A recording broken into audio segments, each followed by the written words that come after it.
barkada ay nagpapatupad ng mga batas kontra droga sa bansa sa pamamagitan ng pagbawas sa demand ng droga, pagpigil sa supply at rehabilitasyon ng mga biktima ng droga.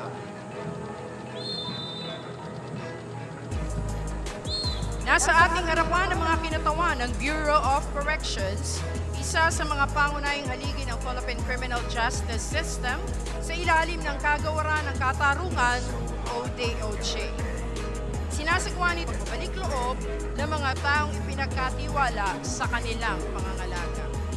Mga kababayan, ang mga ipinagmamalaking kagamitan sa sakyan para sa pang-operasyong pandigma at sa iba't ibang larangan ng ating sandatahang lakas kabilang ang iba't ibang hanay ng uniformadong ahensya ng ating pamahalaan. Nangunguna rito ang Sabra 105mm light tank mula sa ating Philippine Army na nakadisenyo upang makapagbigay ng mataas na antas ng mobility, firepower at protection para sa ating kasundaluhan.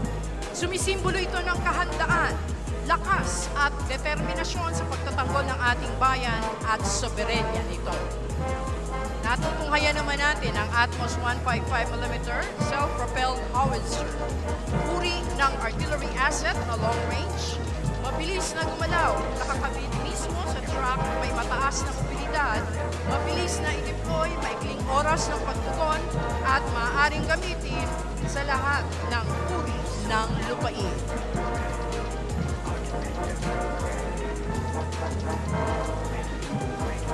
Sumusunod po ang search and rescue team mula po sa ating Philippine Army.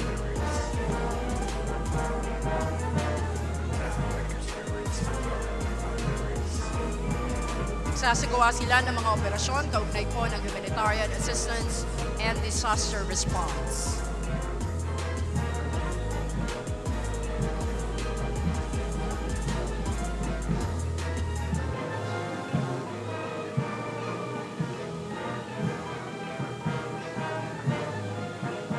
Narito rin po sa ating harapan ang mga sasakyang armor ng ating Philippine Navy Marines.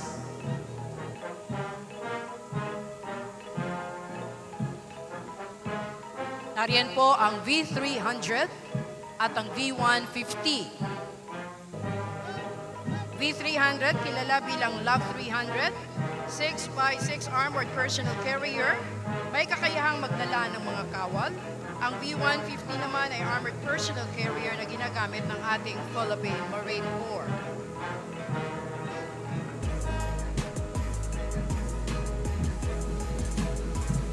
Nariyan din po ang 155mm howitzers mula pa rin po sa ating Philippine Navy Marines.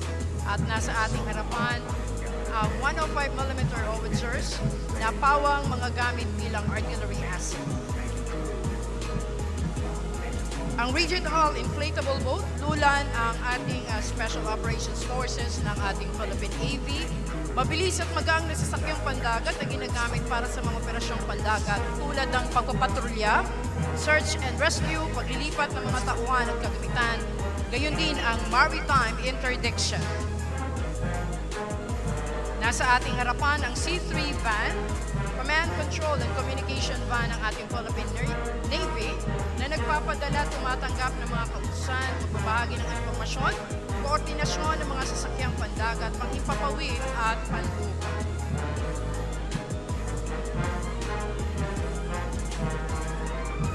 Mula naman po sa ating Philippine Air Force, nariyan po ang B-150 Armored Personal Carrier. Sasakyang pandigma ginagamit para sa seguridad at depensa ng mga basing panghimpapawid. Ang ating hukbong himpapawid ng Pilipinas ay gumagamit din ng unit, ang Spider Surface-to-Air Missile Defense System na 960th Air Missile Defense Wing na idinisenyo upang protektahan ang mga critical na lugar laban sa banta mula sa ating himpapawid. Ang TPS-14ME ay mobile.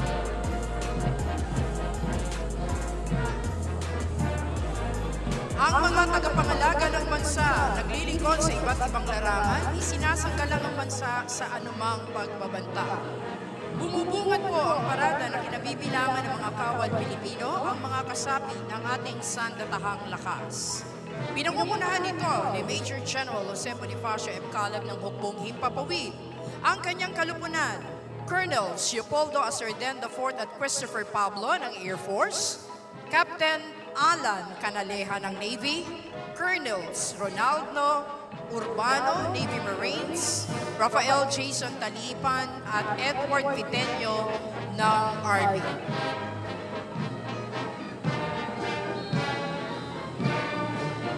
Mangyaring magsitayo ang lahat sa pagdating ng watawat ng Pilipinas.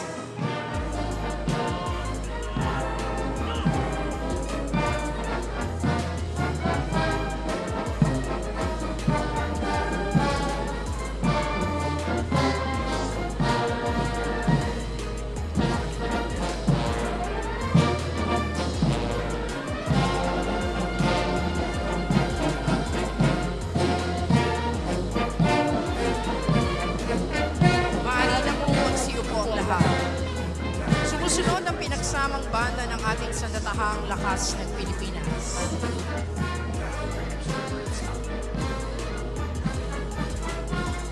Sa kasuotang gala, nangunguna sa unang brigada ang mga kawal na naglilingkod at nagtatanggol sa bawat sulok ng kapuluan, ang mga kawal ng Philippine Army.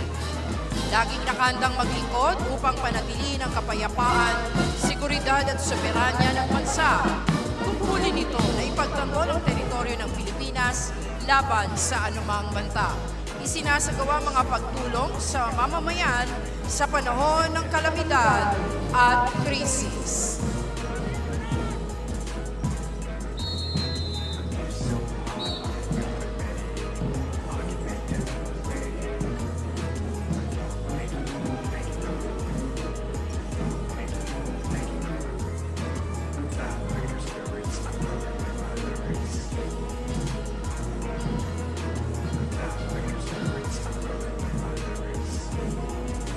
Sumusunod ang talupad ng mga tagabantay ng ating karagatan at unang linya ng depensa sa pangangalaga at pagtatanggol ng ating katubigang teritorial, ang Philippine Navy. Isinasagawa nito ang operasyon ukol sa pagsagip at pagtulong sa mamamayan sa panahon ng kalamidad at sakuna. Pinangangalagaan din ng ating Philippine Navy ang yamang dagat at kapaligiran nito. Ang talupad ng mga tinaguriang mga anghel na mapaglingap ang mga kawal ng ating Philippine Air Force. Sila ang tagabantay ng ating teritoryo at airspace. Sumusuporta para sa tactical air support at mobility para sa mga tauhan at kagamitan ng ating sandatahang lakas. Kanilang napatunayan ang kagitingan sa gitna ng mga labanan at pagsaklolo sa panahon ng kalamidad.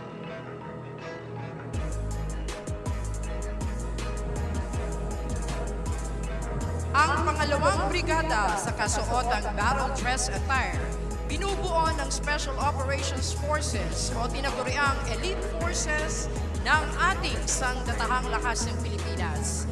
Nangunguna ang talupad ng Scout Ranger at Special Forces ng Philippine Army. Binubuo ito ng mga individual na nakaangat ang kanilang kasanayan. Sinusuong nilang small unit operations mula reconnaissance, intelligence, demolitions, jungle warfare, unconventional warfare, mga operasyong kontra-terorismo at iba pa mga pagbabanta sa pagsupil at kalayaan ng demokrasya ng bansa. Narito ang Special Operations Forces ng Navy, Naval Special Operations Command, Force Reconnaissance Group, at Philippine Marine Corps. Ang mga unit na ito ay sinanay sa natatanging operasyon sa psychological at unconventional warfare, mapatubig, lupa at ere. Kabilang ang operasyong ukol sa reconnaissance, close combat, demolition, intelligence at underwater. Sumusunod na po ang mga magigiting na Special Operations Forces ng ating Philippine Air Force, ang Special Operations Wing o SPAW. Nakatuon ang SPAO sa mga operasyong espesyal upang maipagtanggol ang mga base at instalasyon ng Air Force at nagsasagawa ng iba pang mga kaukulang dagdag operasyon. Mula sa hanay naman ng ating pambansang pulisya ng Pilipinas, ang tagapagpatupad ng batas at nagpapanatili ng kapayapaan at kaayusan. Nagsisiguro ng kaligtasan ng ating mamamayan at mga komunidad. Nangunguna ang talupad ng mga kadete mula sa kilalang Philippine National Police Academy. Inuhubog ang karakter ng mga kadeteng ito upang mamuno sa hinaharap ng nananaig ang paglilingkod, karangalan at hustisya. Gayon din bilang makadiyos, responsable at respetadong mga public safety officer.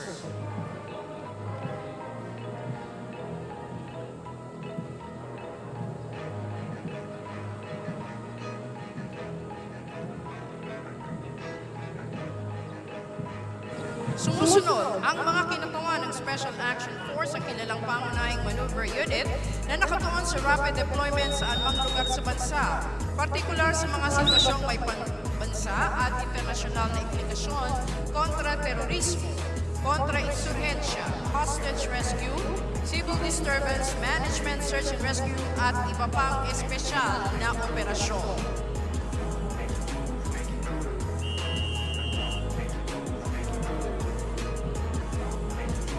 Sinusundan ito ng pinagsamang kumpanya ng PNP Aviation Security Group at EOD K9 Group.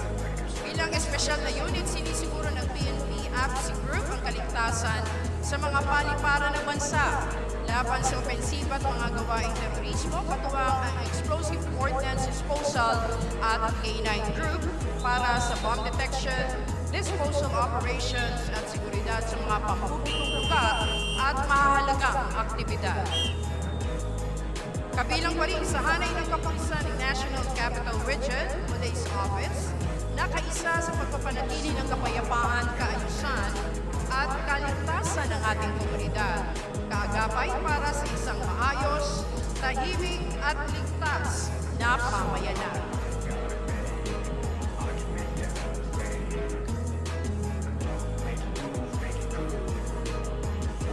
Sa bawat hakbang ng kanilang marcha, tanga ng disiplina, lakas at kahandaan. Narito po ang mga kawani ng Philippine Coast Guard o Tanod Baybayin ng Pilipinas. Ipinamamalas ng mga kawanin ito ang katapatan sa kanilang tungkulin at patuloy na ginagampanan ang mahalagang misyon na protektahan ang buhay at ari-arian sa karagatan, ipatupad ang mga batas maritimo at panatilihin ang soberenya sa loob ng karagatang saklaw ng Pilipinas.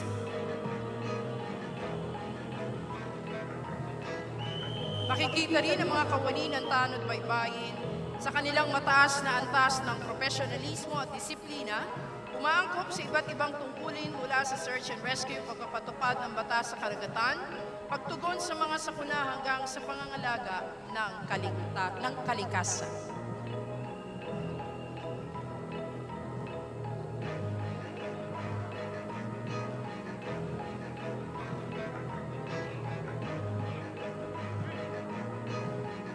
Nasa ating harapan ang mga kinatawan ng Bureau of Fire Protection ng kawanian ng pamatay sunog.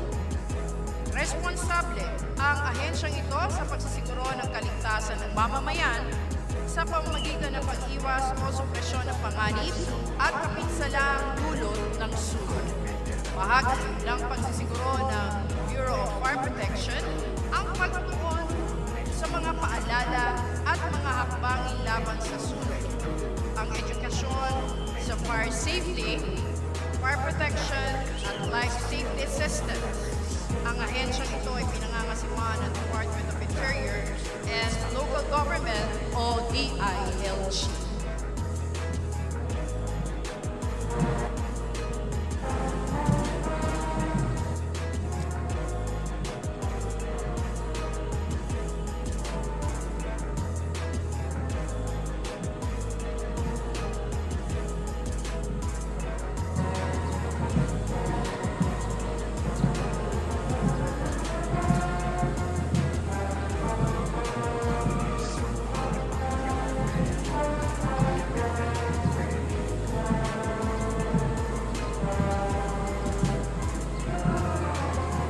Narito na po ang pangunahing ahensya ng pamahalaan sa ilalim pa rin ng Department of Interior and Local Government, ang Bureau of Jail Management and Penology o BJMP na itinatag sa Visa ng Republic Act 6975 taong 1991. Ang BJMP ay may mandatong tiyakin ang maayos na pamamahala ng mga kulungan sa mga lungsod, munisipyo at distrito sa buong bansa. Pangunahing tungkulin ng ahensya ang pangalagaan ng karapatan at kapakanan ng mga persons deprived of liberty o PDL. Nakasalukuyang sumasailalim sa investigasyon, naghihintay ng hatol o sentensyado ng 3 taon pababa. Isinusulong ng ahensya ang ligtas at makataong pamamalakad sa mga pasilidad piitan. Ang mga kinatawan ng mga mahuhusay na drug enforcement officers na sinanay mula sa kilalang PDEA Academy. Sila na pangunahing tagapagtanggol ng bansa laban sa iligal na droga,